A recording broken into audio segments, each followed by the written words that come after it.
Hello, good morning. Welcome to Line by Line Bible Studies. We're continuing in the Gospel of Luke, verse 26.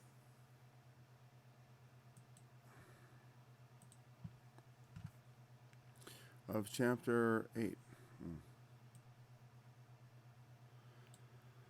And we just crossed the sea and had a bit of trouble along the way, and the Lord rebuked them for their lack of faith,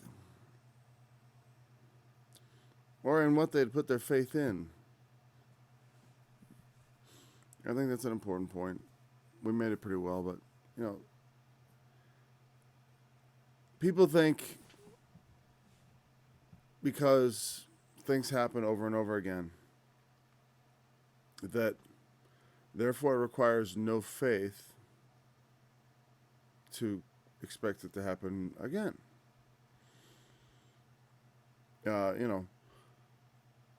Because you observe a phenomenon repeatedly, this is what's doing science is based on, you can then predict that it's going to behave in the exact same way it has before. Like gravity. Gravity behaves the way we expect it to behave. In the modern times, people have a definition of faith which is different than the New Testament definition of the word. We've come to define faith as like the less proof you have, the less evidence, the greater faith. And I wouldn't say that's the wrong correlation, though it does take greater faith to believe something with the less evidence you have, right? But you can still, but also the more evidence you have, it's just easier to have faith. It's easier to trust. Faith and trust are very interwoven. Like someone could say to me, based on, a stranger could walk up to me and say, wait here, I'll be back. I'm going to give you $1,000, right? And if I don't believe him, I could believe him, And here's the thing. I may have a lot of faith. I may not have much at all. I may just sort of like, well, whatever. I got nothing better to do, right? I may take a pragmatic approach. I can wait here for 10 minutes. Maybe he said 10 minutes, let's say. And it's not going to cost me anything to hang out for 10 minutes, enjoy the day. And maybe at the end of it, I'll get $1,000. I already increased the amount of money. I'll get some money for 10 minutes waiting. Of course, I could be really skeptical and say, maybe I'll get shot in 10 minutes because maybe I look like someone, there's a lot of bad things that could happen, based on, suspicion and stuff like that. Okay. And that's fine. But, let's say my wife told me wait here 5-10 minutes and I'll be back with $1,000. Or your wife, or someone you trust, your mother, your father, your sister, your brother, someone you trust, someone you have a relationship with. Does it take a lot of faith to stand there and wait for them? Well, what I would say is you already have a lot of faith in them because of the evidence. It does take faith to wait. So a lot what happens is because of evidence, we don't notice faith. And a lot of people in the modern age, and this is not an argument to bring up with atheists because they insist they have no faith, which is not the same, which is silly because saying you don't believe in God is not the same as saying you have no faith. Because the word faith in Greek is pistueo, and it means persuasion. And what they're saying is faith in English is persuasion with no evidence. None. And that's ridiculous. You can have faith in the absence of evidence, by the way. You can. But most people don't have faith. And I suppose a significant number of people may have faith without any evidence.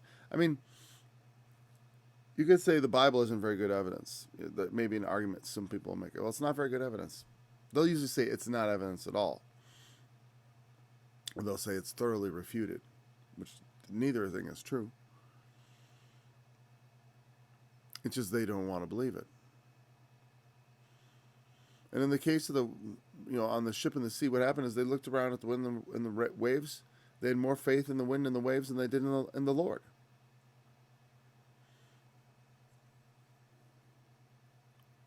Let's move on. I could talk for an hour just on that idea alone. I mean, I really just the hijacking of the idea of faith by those who don't have any, quote unquote. I always love people who say they have no faith. Tell me what it is and where it comes from. It's what I mean. It's like if I wasn't constrained to it's the kind of thing as a Christian, I try to deal with it patiently, but as a man, I just like to scream I just like to squeeze their scrawny little necks. A lot of them are younger and whatever. We gotta be patient, but at the same time, it gives you this feeling. It's like this is not. It's really. There's nothing more annoying than someone who thinks they're intelligent. Who demonstrably is not. But then to be constrained because of the Lord, to not use that against them. Like I don't feel like I never see in the Bible anyone. The prophets will talk about the people being stupid, but I don't remember anyone going up to one person and accusing them of their, I don't know, of not being able to hear because they're just too stupid. That's not a bar. No, people should, the gospel should be able to be received by from everyone from the lowliest to the greatest, and as far as intellect or otherwise, other qualifications. So they arrived at the country of the Gadarenes, which is over against Galilee. And when he went forth to land, there met him out of the city a certain man, which had devils long time, and wear no clothes, neither abode in any house, but in the tombs. And when he said, that's imagine this character. He lives in tombs. Doesn't wear clothes, He might wear something, might run around in his underwear, or he might be totally naked. It's like, when I question that remark, you understand, it's like for them, no clothes may have meant no proper clothes.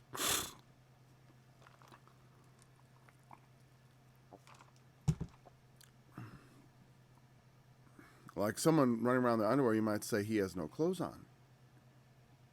And they'd be like, clothes, I got underwear on. It's like, but no, whatever. Because they had modesty cloths and stuff like that. I'm not trying to sanitize the situation, okay? I'm just saying. All right, so he's running around nude in the tombs. And there's a certain man which had devils there's a long-standing thing going on here. And when he saw Jesus, he cried out and fell down before him. With a loud voice said, "What have I to do with thee, Jesus, thou Son of God Most High? I beseech thee, torment me not." There's a lot of interesting, not every time, but there are a number of interesting encounters of the demon-possessed where they are, like the woman in Acts, where she's like, "These are the servants of the Most High God who show unto us the way of salvation." One of the things Jesus says is, "Beware when all men shall speak well of you." And you should always beware of people who flatter with their lips. Not that, I always tell my wife a little flattery will get you everywhere. Because I don't mind, faithful are the wounds of a friend, and having, sometimes everyone needs to be built up a bit in truth, hopefully. I joke about it as flattery, maybe, because maybe it isn't flattery. In her mind, she's just speaking the truth. What to her is the truth. Which to me is something I try not to admit to my conscious mind, like the good things that could be said about me. Right? But, this is the truth. He is the Son of the Most High God. And to Just as the woman in Acts, proclaiming them the servants of God who show the way of salvation. All true. But it's like, there's something about that. And when someone is too vocally supporting, it can be grievous because, one, they may not be the best witness. They may, here's the thing, you gotta be careful. People, the road to hell, they say, is paved with good intentions. And sometimes we put up with behavior that is, we know in our bones, so to speak, that it isn't helpful. You know what I mean? It isn't helpful. I don't need to walk around Walmart with a crier in front of me telling people, here be a prophet, or here be a teacher of God. Or, you know what I mean? That sort of thing. Someone could say, well, they just believe in your work. They're going to, they're just spreading the gospel and trying to draw people attention to someone who can teach them. Here's a guy who can really teach you what you need to know, blah, blah, blah.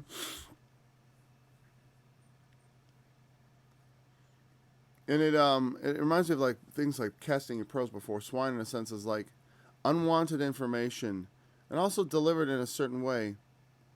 Don't be afraid when someone's doing something that is, at least on paper, technically right, technically good, or that you might think they intend well, they mean well. Sure, it makes everyone uncomfortable. Sure, it's probably turning people away from the gospel rather than drawing them nearer. Sure, but their heart's in the right place. I can't judge men's hearts. That's for God. I just know what, sometimes you have to put your foot down and say, like, this is not effectual. You have to be brave enough to talk to people, whether they're demon-possessed or not. Sometimes people aren't demon-possessed. They're just, I don't know. Maybe they are demon-possessed. I don't know. But sometimes it's just a bit too much. People don't have the proper sort of governor in their mind. Governor is like some vehicles come equipped with a governor. I used to drive a delivery truck and it had a governor on it, so we couldn't drive above 65 miles an hour. Thus far you shall go and no higher. It was just like you get to 65, it just would not go above 65. I used to be able to time it over the hills and stuff to get it to go up to 70. But the engine wouldn't pull at that point. Once it was going above 65, the engine would not rev any higher.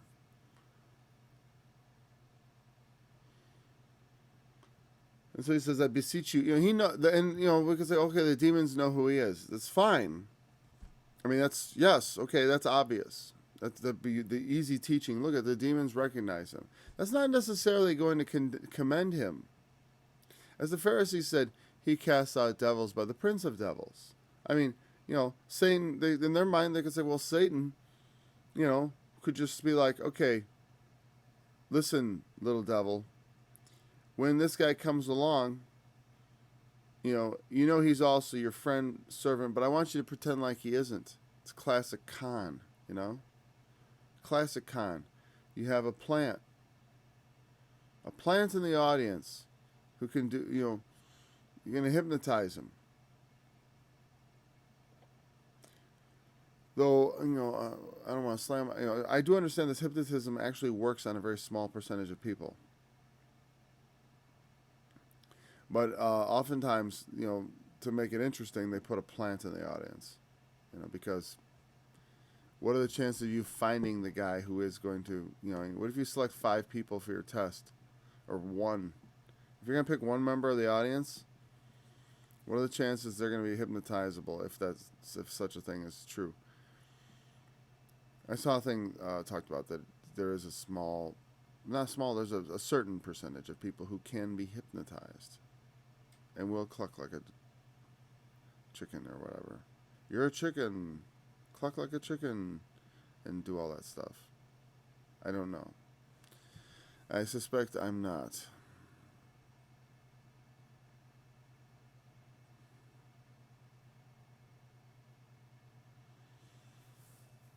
But it might be the way your eyes see reality. I don't know that, like, the way my eyes see the world that everyone else sees it the same. I mean, what if, you ever wonder, like, what if green is swapped with red for some people? Like, that's how they see the world. Green looks to them like what red looks like to us. And why not? Yeah, I've done it on the computer. I could swap palettes. Who's to say the hardware in your head couldn't swap it and it would just be perceived that way? And here's the thing, if you'd been looking at it that way your whole life, that's just how things would look, you know?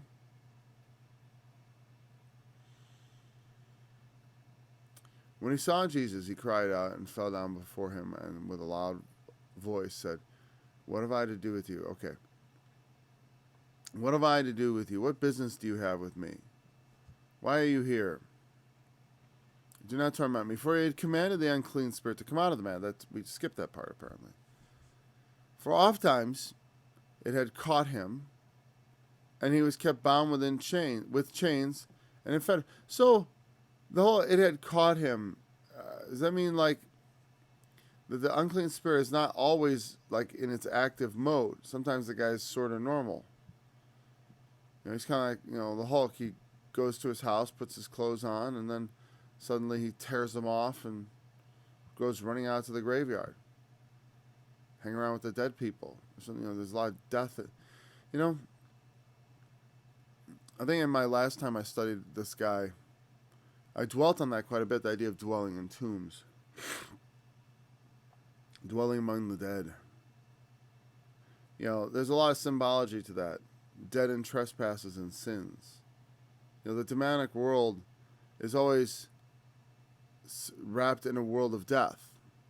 Right? Because what a demon is not particularly clear to me, even biblically speaking. Like the idea that, like there's this idea that people have that there were certain angels that fell and they became demons. I don't know if I talked about this. Not this specific aspect, right, at this study earlier in Luke. Did I? Whatever. We'll reinforce it. I'm sorry, there's no lesson plan. But the idea that the angels fell, and then those fallen angels became the demons. Guess what? No actual... There's some scripture what it is like you see things are kind of close to each other. We got demons, we got fallen angels. And the tendency is to want to draw lines between them, connecting them. But there is really... Maybe it probably comes from tradition, and it may even come from things like the Apocrypha. I don't know, because I'm not a student of the Apocrypha. In the canonical scriptures, there's no real connection between angels falling and then becoming demons. The most connective to, it says he makes his angels spirits. Angels are spirits sent to minister unto those who will be heirs of salvation, right? Ministering spirits. And demons are, the Greek word is demon, but the Old Testament had another word for it, evil spirits, familiar spirits, muttering spirits. And what exactly those represent, some thought they were the spirits of the dead. Interestingly, like the dead, the spirits of the dead, the Raphaim are often called the dead. They're translated that way. And they were, according to some interpretations, the giants who were supposedly the offspring of fallen angels. But my main thought is that the beings of the greatest sin and the greatest transgression are connected intricately with death. They focus the human mind on death and a longing for death. That's like the demonic call, the call to death and sin. Sin is the path there. What was he doing in those tombs? Just hanging out?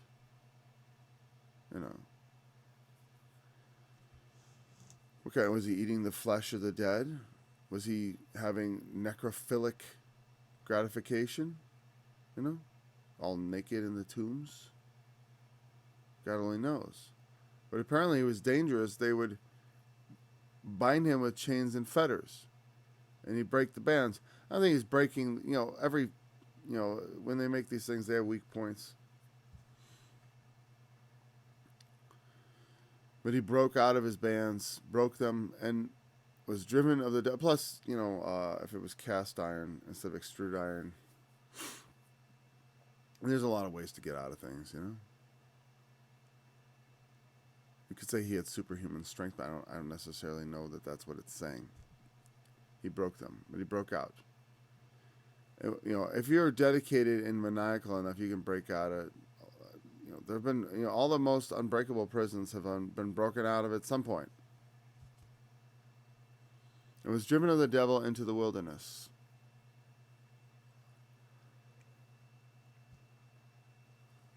And again, the devil there is going to be demonium, not diabolos, which is the common word for the devil. Like when the devil took him into the wilderness, it was diabolos, which means literally, it means dia is through, bolos, like kataboloi and other words, I believe means throw. And so what's that mean? Well, it means you can't. That's one of those examples where you cannot, and on that diabolos, I believe that's the way it's derived.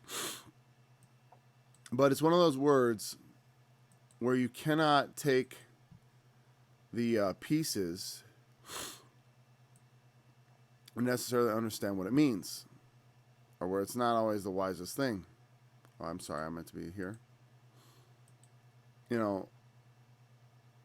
It means traducer, which I was like, okay, great.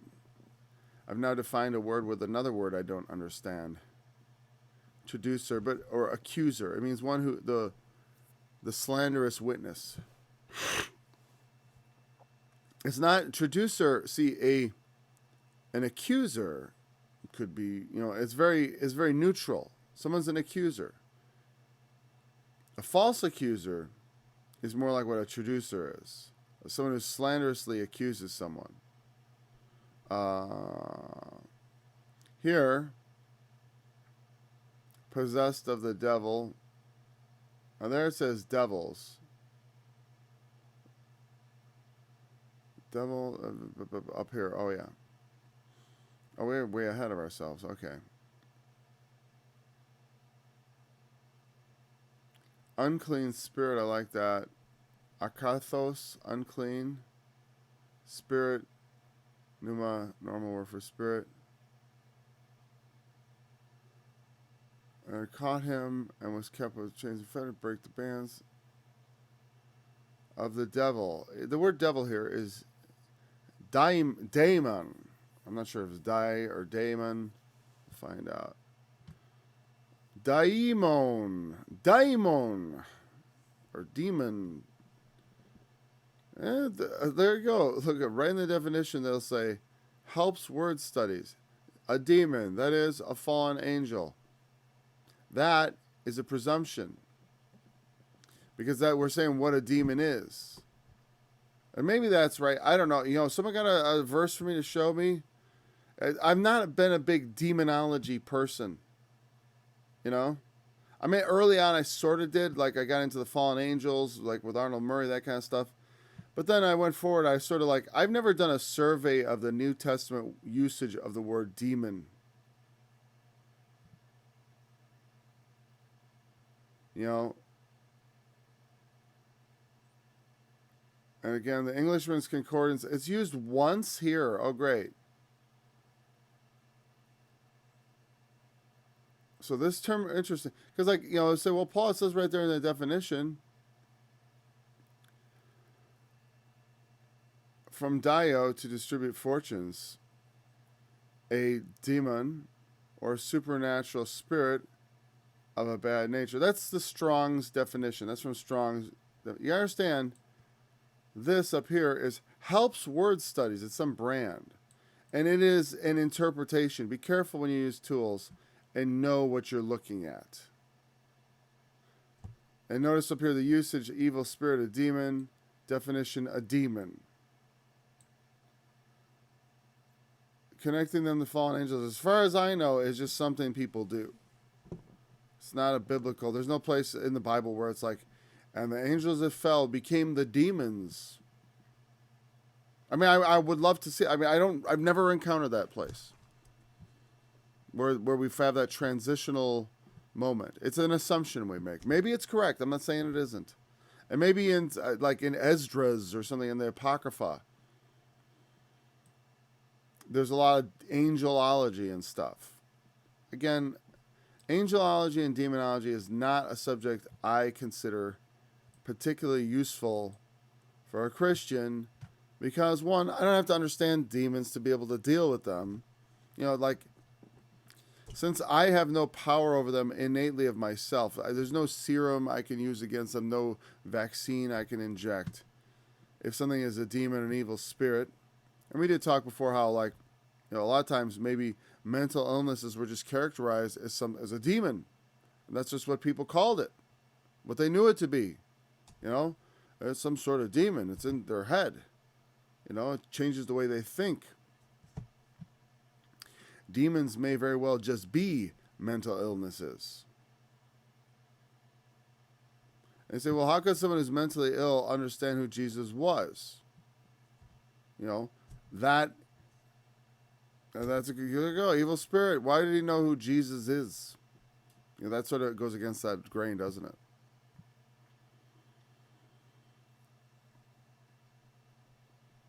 But that's not to say, you know, a mental illness, that doesn't to say that it can't give someone, you know, maybe they still are demons and that's all they are. I don't know. I don't know a lot about mental illness.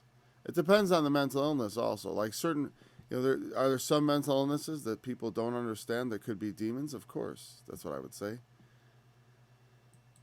That sounds like a lot like God of the Gaps, though. You know, like what we can't explain is supernatural. Well, we can't explain a lot of things about the human condition. The mind, you know, our minds. Where do ideas come from? You know, new ideas. You know, things, they aren't in your brain. They're like, you know, like you see you see stuff in the world and then all of a sudden you're like, the wheel, you know. You see a tumbleweed or whatever. I see something rolling. Apparently tumbleweeds don't work too good because they didn't have wheels on this continent. At least when we came here, when the Europeans did.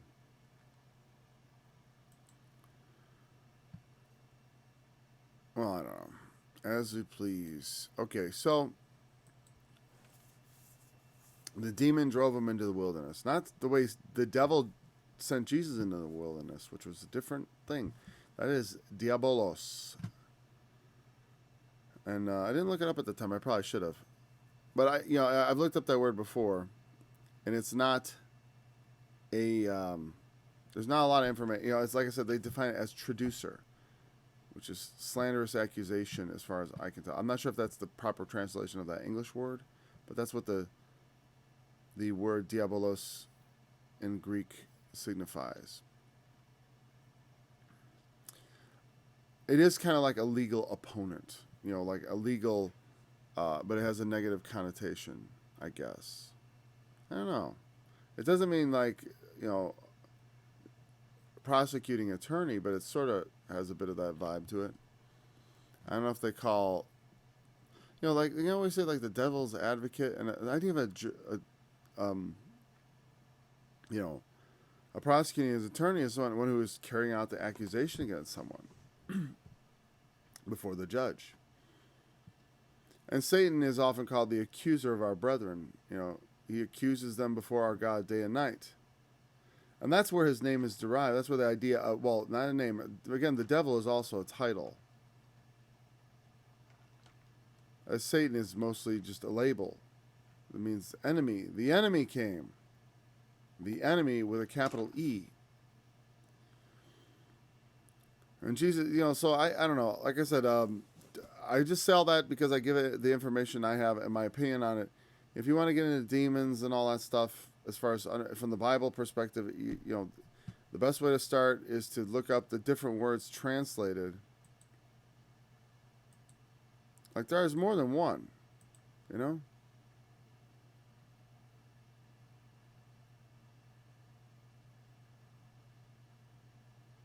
Daemonion, that's right, daemonion is used more often. Like if I go to 1140, daemonion, we have see on the right column here?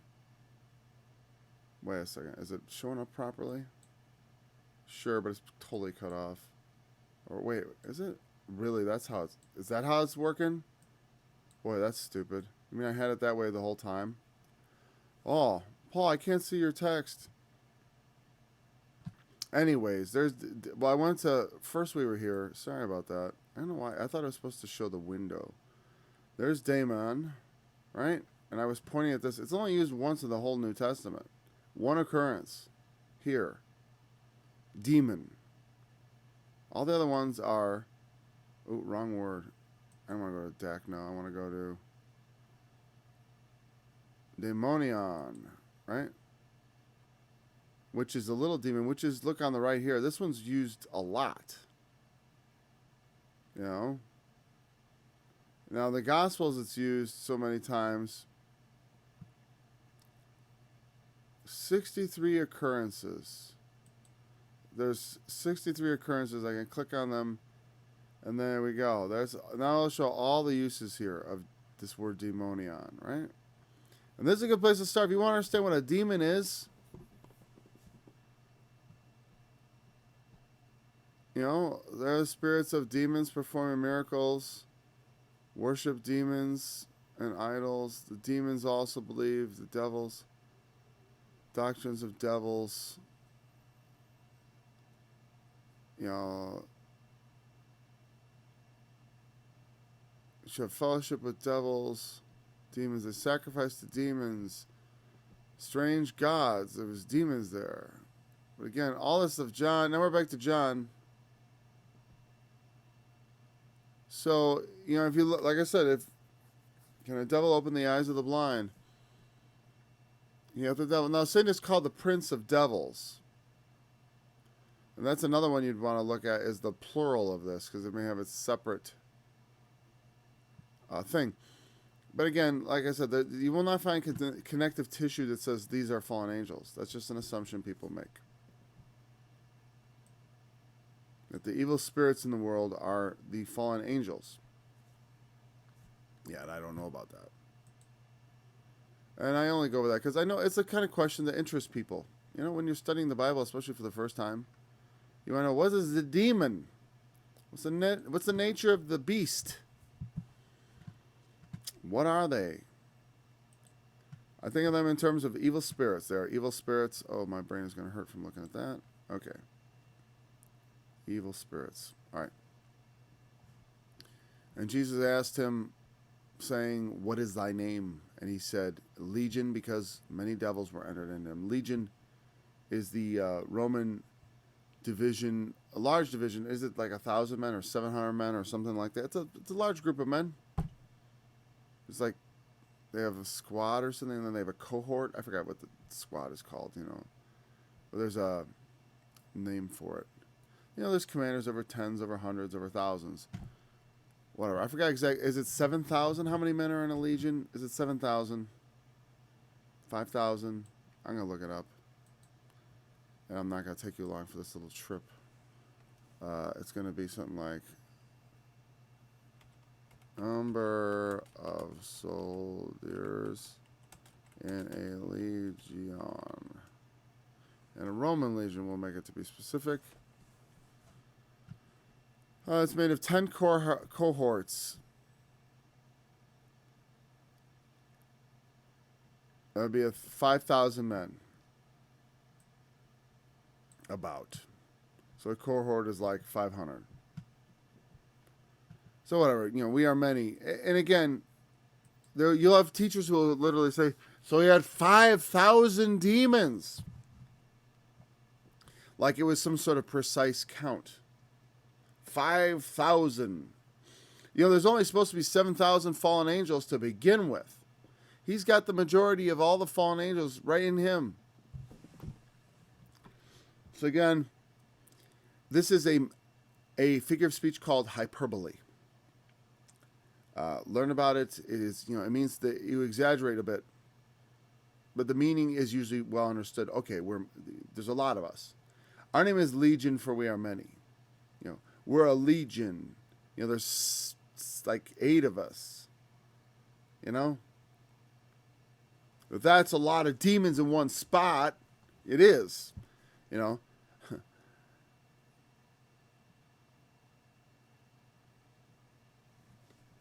Many devils were entered into him. He said, Legion.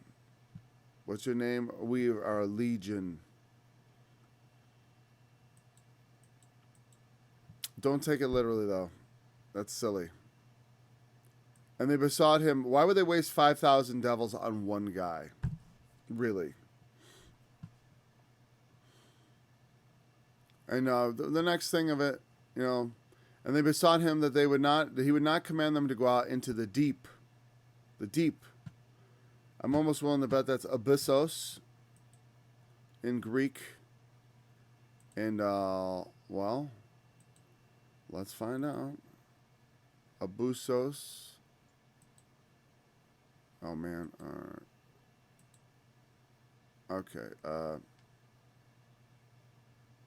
Yeah, it is. All right, just take my word for it. It's abyssos. The abyss. Now, here's the thing. The abyss. Here's the confusing part for me with the Bible, okay? In Revelation, you have the pit of the abyss, right? But, it's such a strange thing because it's like the, like you have these spirits of devils that come forth and all that, the spirits of devils, and Satan is cast out with his angels. They're cast out of heaven, though. And when he comes out of heaven in the 5th trump, he goes down to the pit of the abyss, which is translated the bottomless pit in the King James. It means the pit of the abyss. It's like the lowest place. To the lowest place. To lowest, levels of reality. The dungeon dimensions.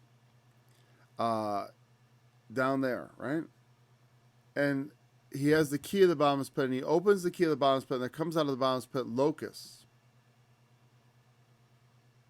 And these locusts are all beautiful and at the same time horrific at the same time, right? They have long hair, and they have breastplates of iron, and they have the fierce, sharp teeth and all this. So this is symbolic, though. We don't know exactly what's going on there.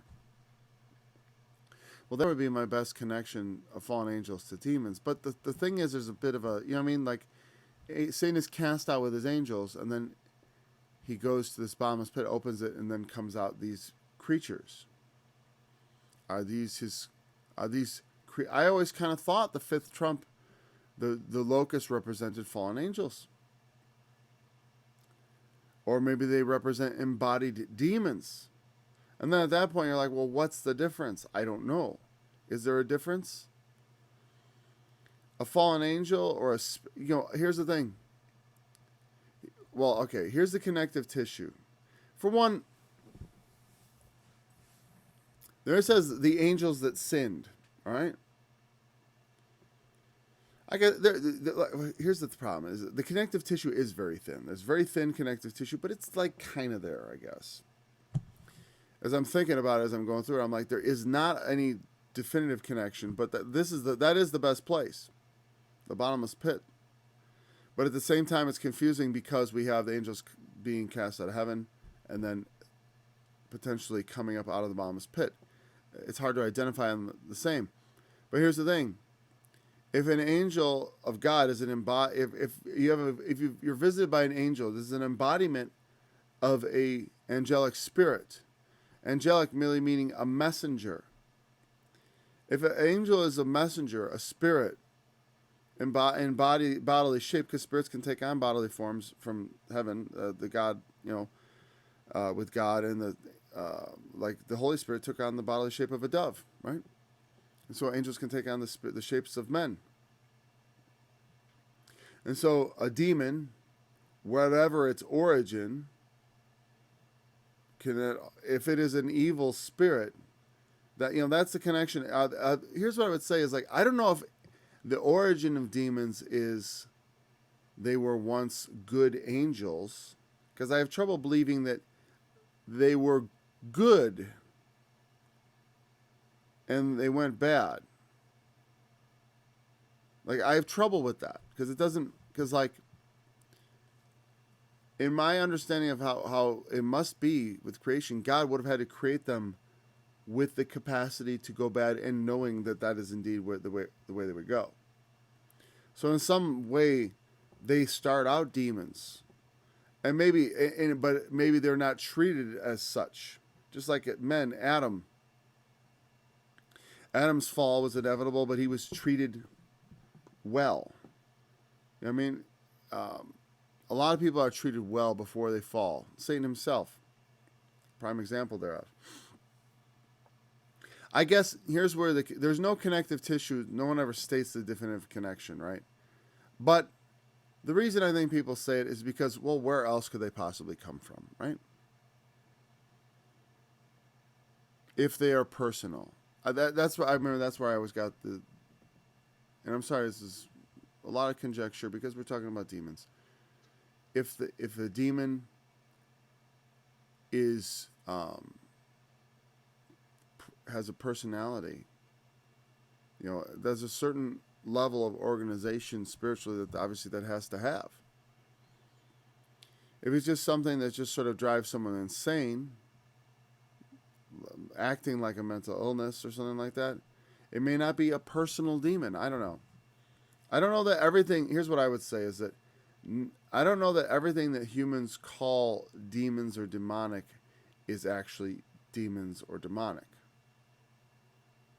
There are some things that could present in a certain way, like someone's insane, and someone's gone insane, and they've lost their mind.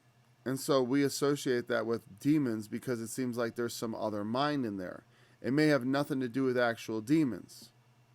The thing is, the Lord would be unlikely to correct that situation. So if there was like someone who was insane being cured right next to a person who had a demon, I don't see why Jesus would have any motivation to explain to anyone, well, this guy, except for basically making modern skeptics happy, this guy here, he's mentally ill. See, he has a condition, and we're going to fix that. And this guy over here, he actually has a personal demon, which is living with him and feeding him information, and et cetera, et cetera. So there's different, again, this is all, like I said, it's like I've been hanging around this subject for a while, and these are the best things I can say about it. It is a confusing subject. Unlike righteousness and holiness, which are pretty straightforward. Even though they're complicated, they can be understood. Demons, it's, there's always people who will say, like, this is what it is, cut and dry, here's how it is, because they settle on a story that they think makes sense to them.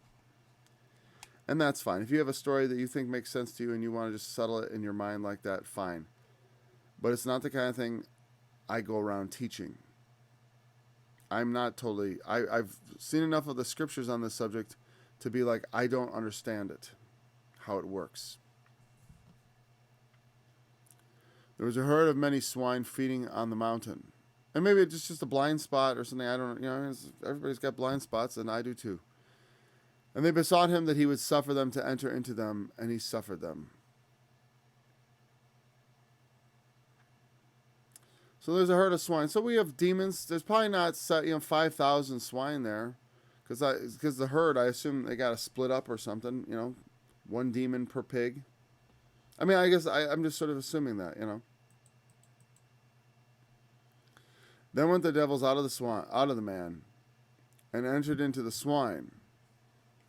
I should go back ever so briefly. I mentioned Revelation chapter 9. The fifth trump, the pit of the abyss, from which the locust army proceeds. But that is where they're saying, don't send us to the abyss. What's interesting, there are angels and demons. Here's the thing. There are angels imprisoned in the abyss. God spared not the angels that sinned, but cast them down to hell, which in the Greek is Tartarus, which may answer to this pit of the abyss. Delivered them unto chains of darkness to be reserved unto judgment. It's there under lock and key. Also, Satan, in the book of Revelation, in chapter 20, when he is captured and bound, the mighty angel comes down from heaven and have a great chain in his hand, and he binds the dragon and casts him into the bottomless pit. The pit of the abyss. The abyssal pit. I forgot what the word for pit is. But abyss, the bottomless is abyssos. It's an abyss. So a gaping, unfathomable depth. It's the deepest thing. They don't want to be sent into the pit of the abyss. Which is where, one, we already have in Revelation, it says there are things held there. In the writings of the apostles, there are things imprisoned there. Satan himself will be imprisoned there at the end. So there's already some there, but these are roaming free. In a sense, that sort of indicates like, well, maybe these aren't the angels that sinned, but they are just evil spirits. What is just an evil spirit, though? Where does it come from? See, that's the problem. That's why it's like, they'll say, well, it comes from fallen angels. Evil angels. There is such a word. But I think when we say angels, we're just talking about spirits. Angels are spirits. Fallen angels just sort of implies a history of having fallen already. But God already reserved the angels that sinned in chains of darkness. See what I'm saying? He delivered them into chains of darkness to be reserved to judgment. So the demons running around the world are not those angels. You see why I'm saying this is confusing? So there's more to it. What I would say is don't, some people might say, well, the Bible doesn't make sense. Well, the Bible doesn't explain things to us that we don't need to understand necessarily. And it's something we get curious about. But it's a prime example of the sort of thing like, whatever you believe about it, it's not the kind of thing, I hope I don't offend anybody with this, kind of open talking about something that I don't understand. But it's the kind of thing that you shouldn't be a stumbling block. I'm not saying I don't understand. That's the truth. It's not a lie. It's not false doctrine.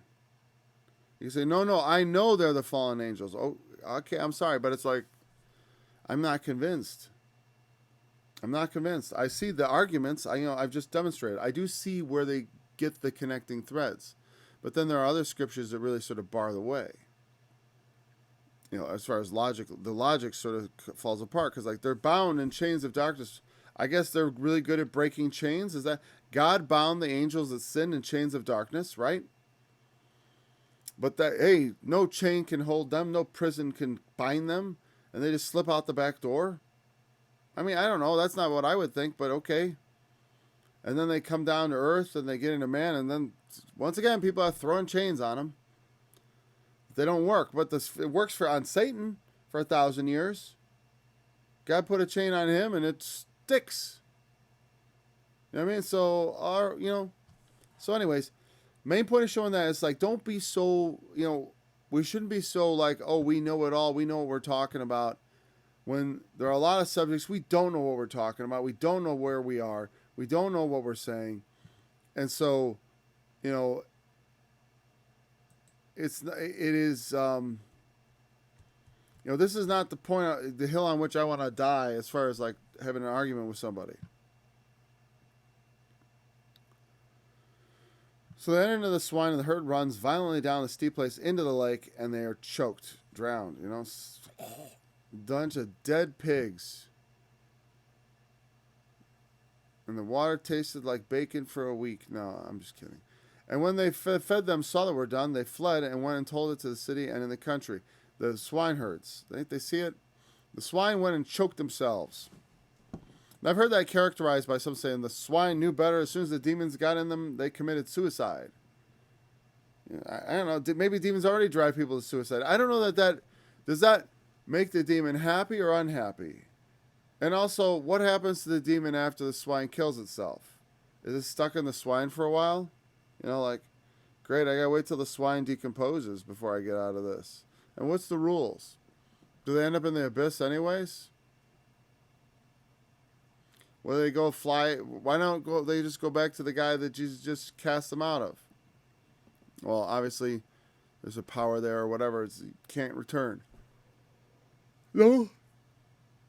Jesus talks about, he says, when an unclean spirit is going out of a man, though this is kind of a parable, right? He goes out in dry places and says, I'll go back to my home. And he brings with him 10 spirits worse than the guy. Worse than he was, and the guy's last state is worse than his first. And that's true also sometimes when people try to let's say you try to get off alcohol, right? And so you drink. But when you fall off the wagon again, a lot of times it ends up in binges and stuff, and it can be worse. And you go back and your state is worse than before. That happens to people. The sins, you return. I'm scared of returning to certain things because I got free once, and getting out of chains, it's like you pull your hands bloody from some shackles by, gnawing your flesh off to get it thin enough to fit. And, as far as that's an analogy for the kind of painful experiences you might have to go to be free from certain things. Why would you ever want to go back? To get yourself free again? Now your hand's scarred. It's going to be even harder to pull it out.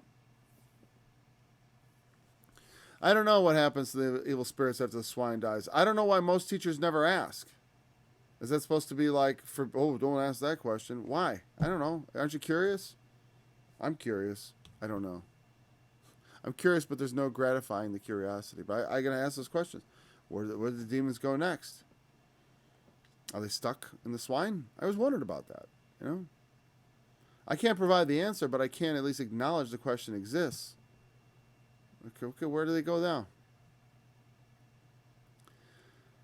When they told in the city and in the country. They told everybody. That's what it means. They told them in the city. They told them in the country, on the countryside.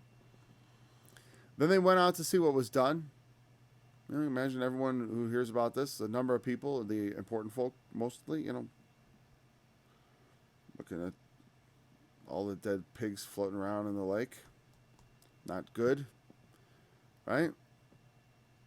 And then they found the man, out of whom the devils were departed, sitting at the feet of Jesus, clothed, and in his right mind. Sorry, I thought he had something in his right hand there for a second.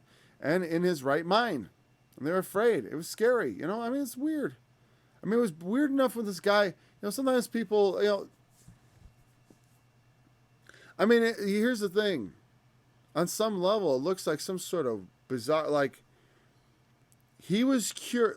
This is what they see. Remember, this is what they see. This is why they'd be terrified in a way. It's because, this guy was nuts. And he was weird, freaky, scary, right? He was in the tombs. He was, running around naked, doing God knows what in the tombs, in the world of death with demons and all that stuff. Right? And now he's cured, and we've got a mess of dead pigs. It almost looks like some sort of weird sacrifice or something. It looks like some sort of weird, some witchcraft or something's been doing here. They don't know how. A lot of times, like I said, the people would say, "Oh, you cast out devils by the prince of devils."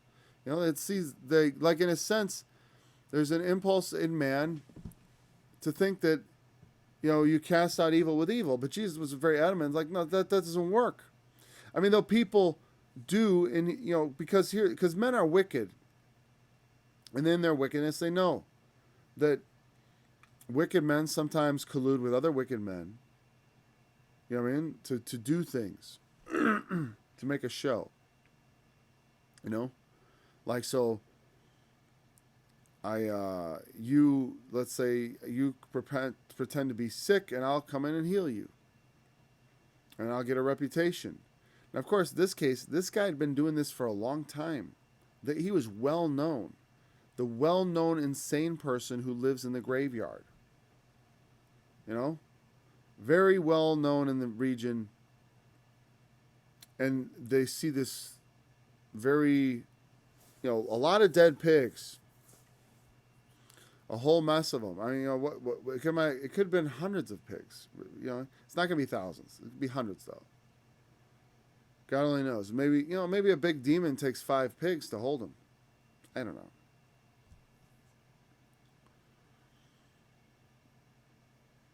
So they see him all sane.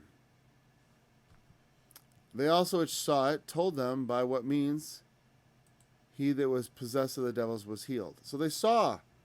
There were people who witnessed the thing, and they told him all, what did he do? Sacrifice the pigs? Well, not exactly. He had a conversation with the insane person in which the demons spoke to him. Maybe they even said, and they called him the Son of God. And then he commanded them. They asked if they could go into the swine, and then when he sent them, the swine ran violently down into the sea and drowned themselves. Whether that was the swine doing swine. Here's an interesting thought, though. It's good because we don't have time to start a new part. But I think this is interesting. If let's say the swine, on one hand, there's 2 options of what happened to the swine. Either the conscious mind of the swine realized they were being possessed, and they were smart enough to kill themselves. Now, I find that to be, goes against everything I believe as a Christian.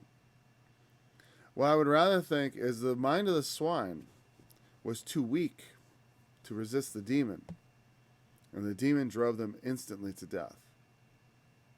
Because that's what the demon wants, is death. And for them, it's not the abyss. The abyss is a prison. Death, you know what I mean? They are intimates of death. So when the man was crazed, the demons enter into him and drive him towards death, towards the tombs. Maybe there was someone in the graveyard he'd lost years ago. Nobody remembers. It's his wife. And he's insane with grief. And in his grief, the demons come. Right? And he starts not behaving normally like man. He starts becoming violent towards the living, of resentment and all these feelings built up, and the demon's feeding it all.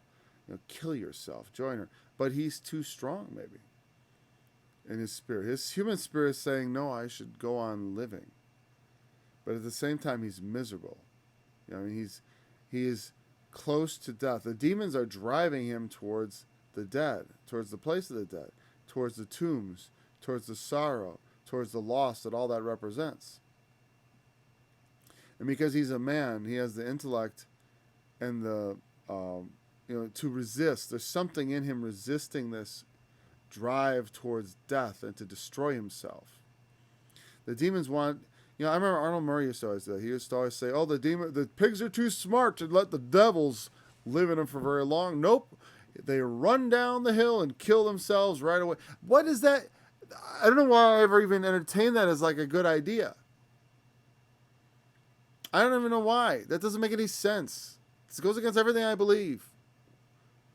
No, the pigs were easily manipulated by the demons because they're not as sophisticated spiritually as a man.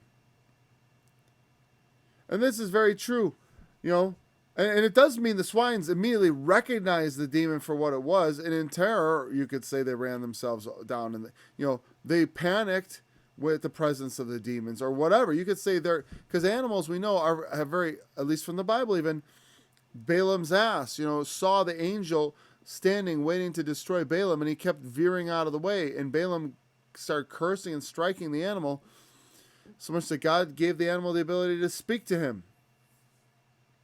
Why are you hitting me? I'm saving your life. Drawing you away from that evil thing. Not even the angel that's lying in the way. It is an evil. It's about to cut you down. So the pig, men, you could say in a way that they're too stupid to run from demons, or are they more complicated? We cling more. We know we're alive, and we cling to life more. Whereas a swine will run off headlong, you know. And I guess this man was of a particularly strong spirit that no matter how many devils, he dwelt among the tombs, but he didn't, throw himself off the cliff or otherwise destroy himself. There was another one, similar story, where the man was cutting himself in the tombs. Self-mutilation, which is something that, people still do to this day. Self-mutilation. It is a dry self-mutilation, fixation on death.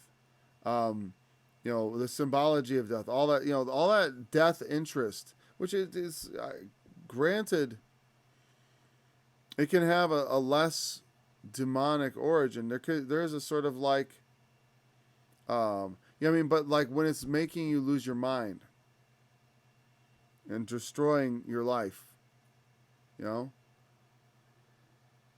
was fixated. They were driving him towards death.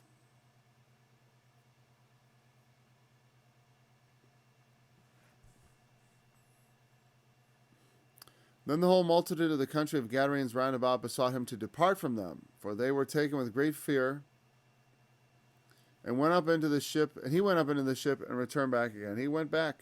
They asked him, "Would you leave?" It was too much. Whatever they're thinking, we lost a bunch of. These are obviously Gentiles, right? Not Jews necessarily, or a mixed group, anyways. Across the sea there. I don't know which lake. Well, there's the Gadarenes and the Gergesenes. There's two. They sound very similar, but they're two different places. The Gergesenes, the Gadarenes.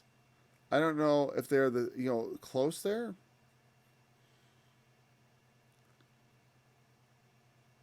Whatever. They were fearful of this thing. The guy being put in his right mind, they'd be gotten used to him being crazy. And that kind of exhibition of power and the results is like, we might lose even more herds of pigs if any more demon people show up. So whatever, this too much phenomena.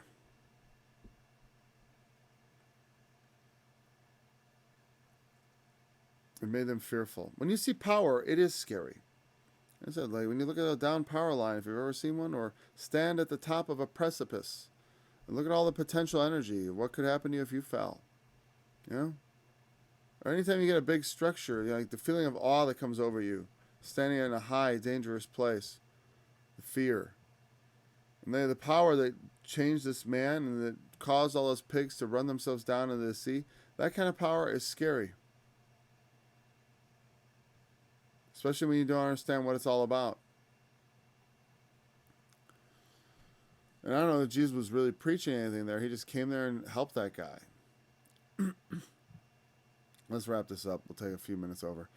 Now the man out of whom the devils were departed besought him that he might be with him. But Jesus sent him away, saying, "Return to thine own house," meaning your family, "and show how great things God hath done unto thee." And he went his way, and published throughout the whole region, or city, how great things Jesus had done unto him.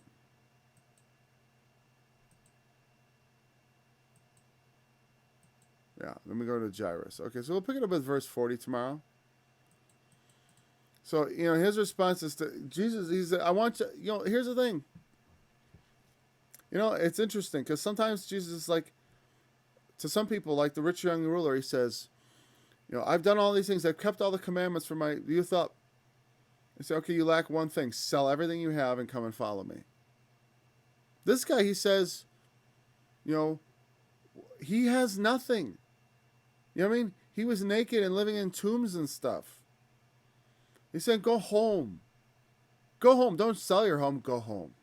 He didn't have a home to buy. He meant his own house means, it's a figure of speech that means where the house is put for the life you have there, which is your family. Go to your own house. Out of my own house has risen, someone has lifted his heel against me. Or there's all kinds of figures of speech where they say, out of my own house, out of his house, there shall come. The prince of the house of David. The house is put by figurative speech, the house of Windsor, the house of Tudor. The house is put for the family name associated with it. return to your family. Whereas other people had said, forsake your family. See, there's not one answer for everyone. You know? Careful of the answer that you think is convenient for you. He had nothing. You know? For him, here's the thing. For a lot of us, home is comfortable. Right? Comfortable. Or maybe it isn't. Maybe it's a lot of hard work. Maybe home is like responsibility, hard work. All this trouble at home. Oh, if I couldn't just run away and start over. You know, that's sin speaking to you. Leading you astray. Stay home and do, you know, for him, following Jesus, he's been living in tombs. He's been living already a nomadic lifestyle, so to speak. I mean, he's used to nothing. But Jesus sends him to do the opposite thing, which for him is going to be hard. Go back. Go back to your family. To the people that used to know you, that have been, you know, these years you've been insane, pretending they don't even know you. You know? Go back and face people you know or used to know. People that know you. You know what I mean?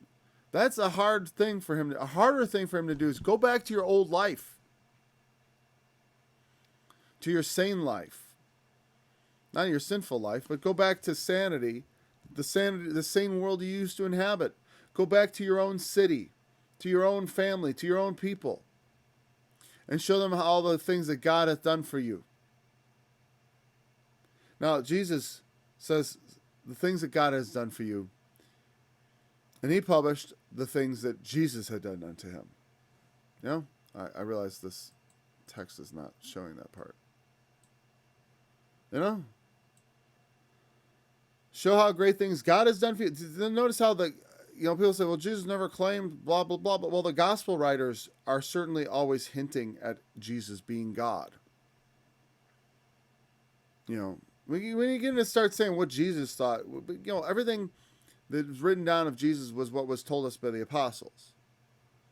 So even like people trying to suppose, a lot of it's guessing and stuff. I just go by the record of the apostles. The apostles regarded Jesus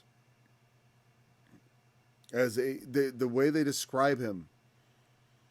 He is both God and Lord, but also distinct from the Father in a way in which you can only come up with a very lengthy explanation to deal with, really. What has God done for you? Let me tell you what Jesus did for me. You know, that's his response. So tomorrow we'll pick it up with verse 40. Thanks for joining me in this study. I look forward to tomorrow's study.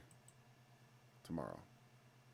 Let's get the music going here. Here we go.